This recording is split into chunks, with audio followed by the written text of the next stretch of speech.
Hello, playful souls. This is your reading for the week of July 30th, and we're using the Osho Zen Tarot deck. Beyond Illusion is what we're seeing here. Here comes Lena. So what we're seeing is that the card of Beyond Illusion is one of the major arcana in the Osho deck. And it says that we are going to be asked to look beyond what is apparent.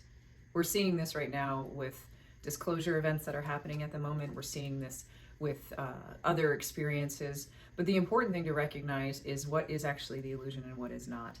When we recognize that there are some aspects of noise that gets created or false signals that gets created in order for us to be able to pull our attention over to them, that's when we recognize that there is actually a need to, when something big happens and when something has happened or been known for quite some time, to look to see if there are other things going on that are actually worthy of our attention, more so or equally so in those cases. So Beyond Illusion is a card that represents that to me. So that's the card for the week.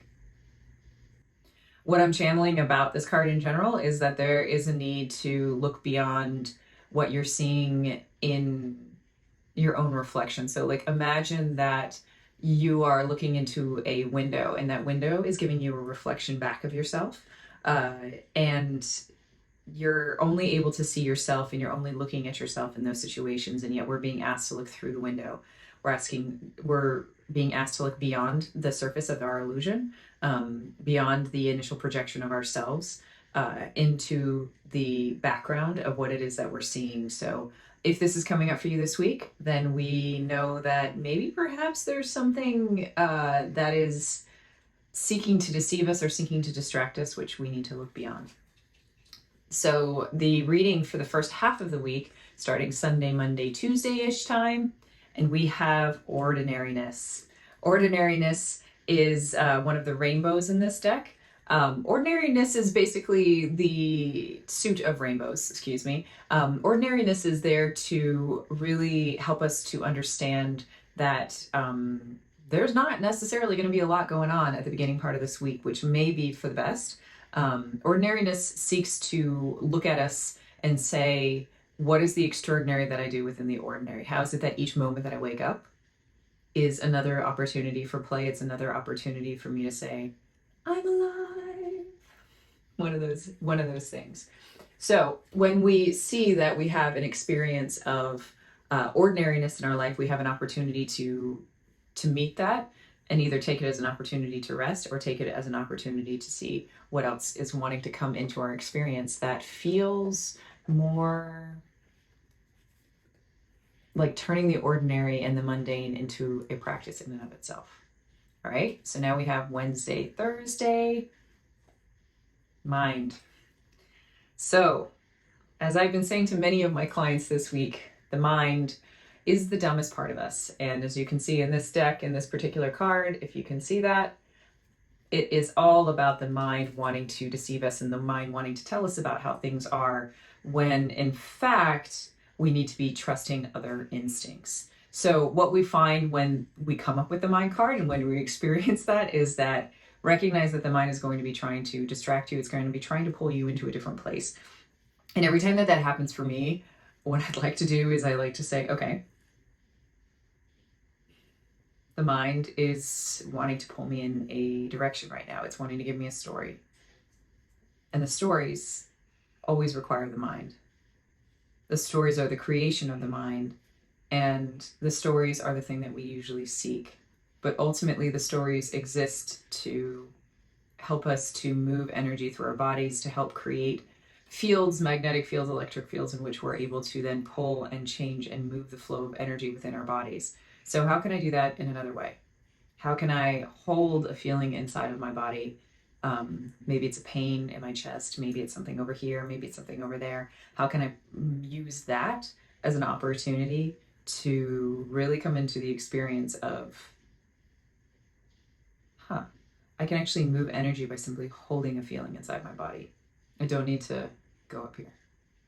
Anxiety, as I so often say, energetically, is the experience of the mind and the mental body trying to do the work of the emotional body. The emotional body is simply energy. It's simply a channel of energy. And when it's stuck or when it's slow or when it stagnates, that's when we find forms of depression.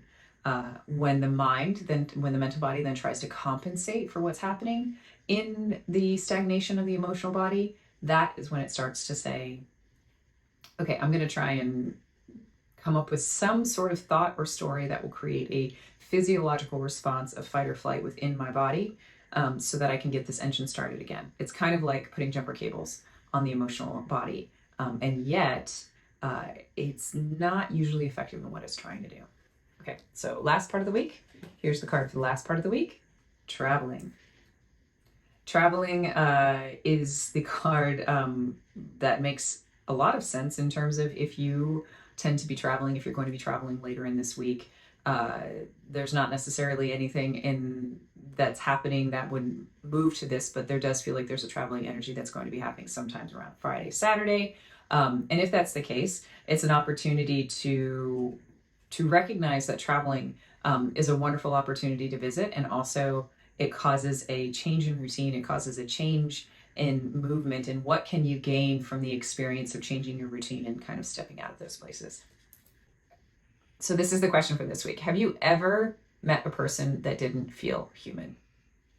Given the disclosures this week, I think it's really amazing that this question came up because, yes, I have met a lot of different souls, and I have to say that I oftentimes get the feeling that, very similar to what the Course in Miracles says about the number of bodies that are incarnating on Earth right now, that you're just kind of running out of full souls in order to be able to like occupy those bodies, as a result of separation, as a result of how we're constantly kind of multiplying and the population has increased.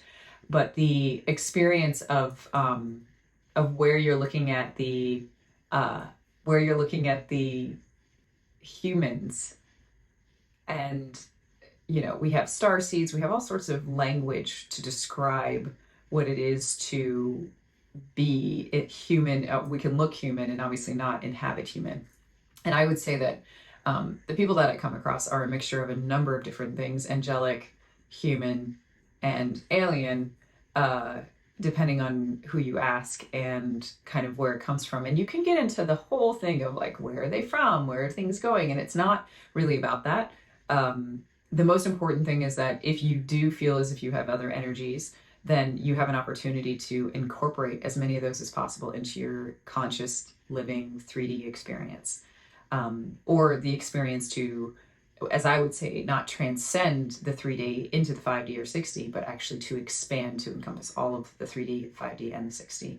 And so one of my teachers, I would say, is the most non-human person I've ever met. They are an alien whose eyes will change, who, when you don't look directly at them, will completely change in their appearance. And they have many stories about how they are a hybrid. They were half human and half alien, and that they have involvement in some of the galactic councils. So for what it's worth, those are the experiences. I think that there's always a part of my channeling mind that understands that these things are the case. And then there's also a part of my rational mind that says this could never be the case. And the most important thing that I take away from those experiences, even though I have met and dealt and fully believe and trust these people, is that it's not about that.